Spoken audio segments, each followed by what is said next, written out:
All right, so in this video, we're going to go over a couple of different topics. The first one is even and odd functions. Now, something that's super duper important to understand is that even and odd functions does not relate necessarily to the degree of the polynomial. We've talked about even and odd degrees. If you're asked, is this an even or odd function, specifically what it's referring to is its symmetry, okay? Today we're just going to go over how you can tell from looking at a graph, okay? So if we look here, we can see that even functions have symmetry about the y-axis. So like imagine if you folded the graph right along the y-axis. You have a mirror copy on either side. That shows you that you have an even function, okay? So even functions, so functions that are symmetrical but not about the y-axis, something like this, this does not count. It has to be symmetry right smack dab in the middle on the y-axis, all right? And then we have odd functions. Now, odd functions are a little bit trickier.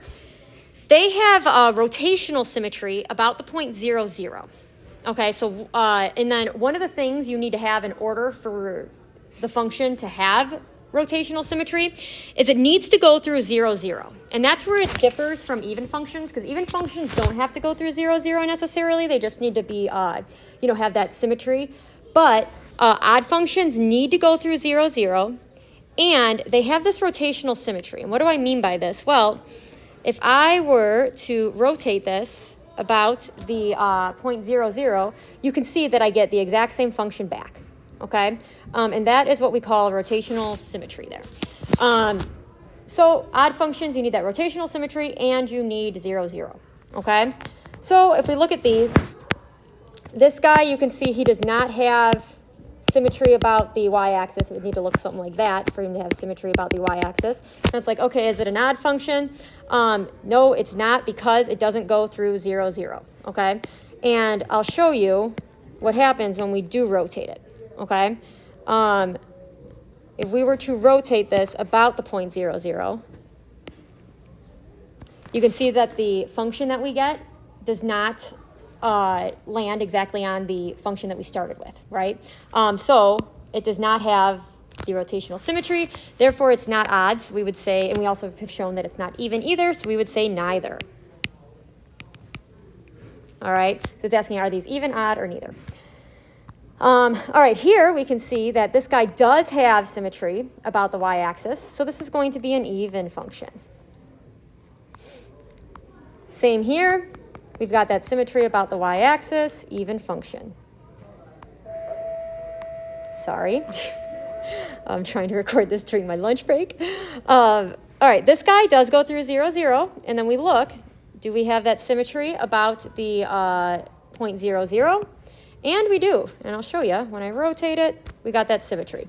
All right, so we would say that this guy is, in fact, an odd function. All right, this one here, it goes through 0, 0, right? And if I were to rotate it, I do end up with the same function. So this is also odd. And I'll, again, just show you that rotational symmetry there so you can see what I'm referring to. You can see I get the exact same function back, right? If you recall, this one over here, I ended up with a line that was like, I think it was like over this way or something, right? This one, I end up exactly with what I started with. Now, this guy does not have that symmetry about the y-axis. He also doesn't go through 0, 0, so this guy's going to be neither. All right, average rate of change, okay? Whenever you hear the term average rate of change, all it's asking you to do is find the slope. Okay, so for this one here, when it gives you the interval, what it's doing is it's giving you the x values of your 2 points that you need to calculate the slope with. All right, slope formula you have to have memorized. It's y2 minus y1 all over x2 minus x1. Now at this point we have our x values of our points. How do we find the y values? Well, we're going to go plug them in. So we're going to do -1. We're going to go plug them in for x into the function. So we do -1 squared minus -1 minus 8, and then we're going to do 5 squared minus 5 minus 8. Now, one big important thing is whenever you are plugging into a function, you need to put parentheses around whatever you're plugging in. That is incredibly important. If you don't do that, you're going to get the wrong answer sometimes.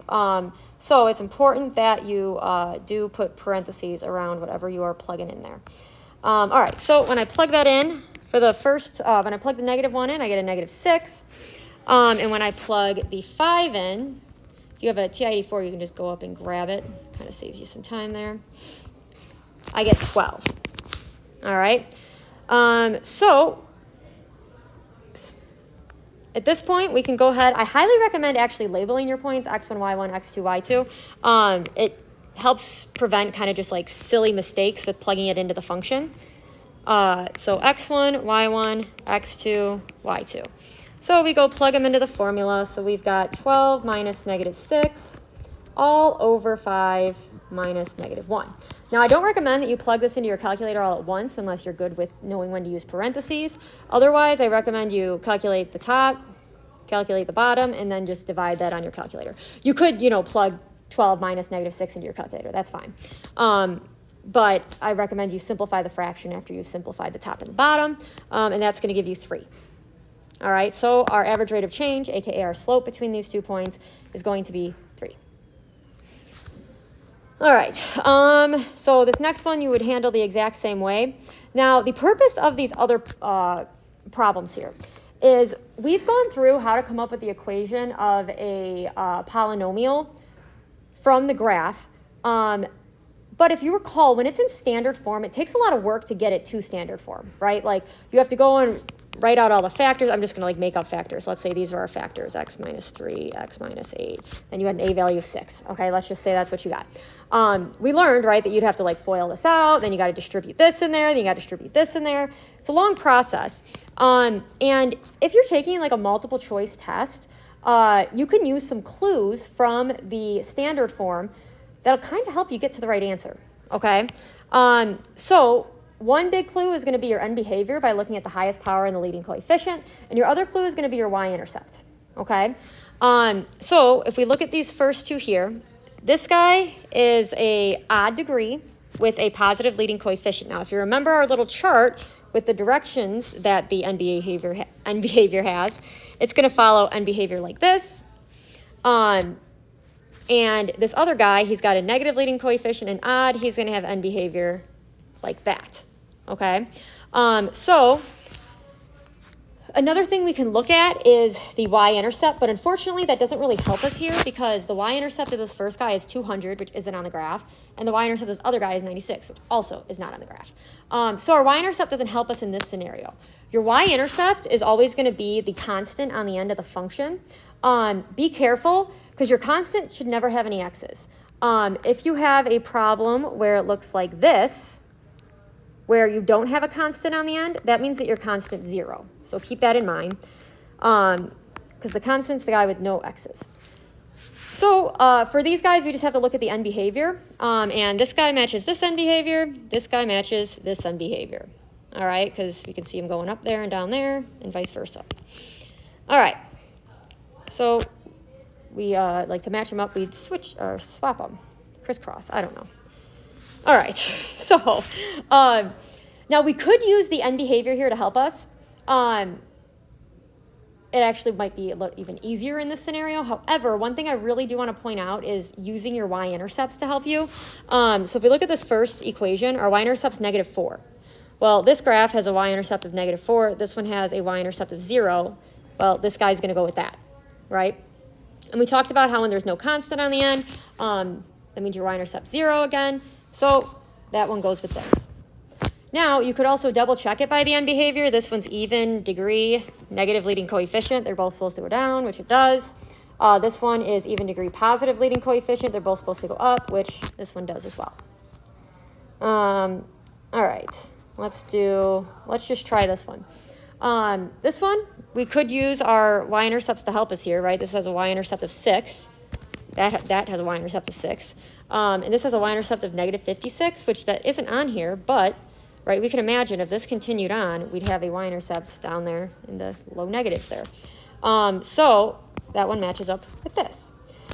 So the big takeaway I wanted to show you here is that if you're doing some sort of a multiple choice where you need to match up graphs with the standard form, instead of sitting there and taking all that time to calculate the a value, calculate, multiply out your factors to get it to standard form, you can use hints from the standard form that's given to you to figure out where it should be. Let me think. So like this page here, I would recommend going through and matching those graphs up so that you can practice doing that.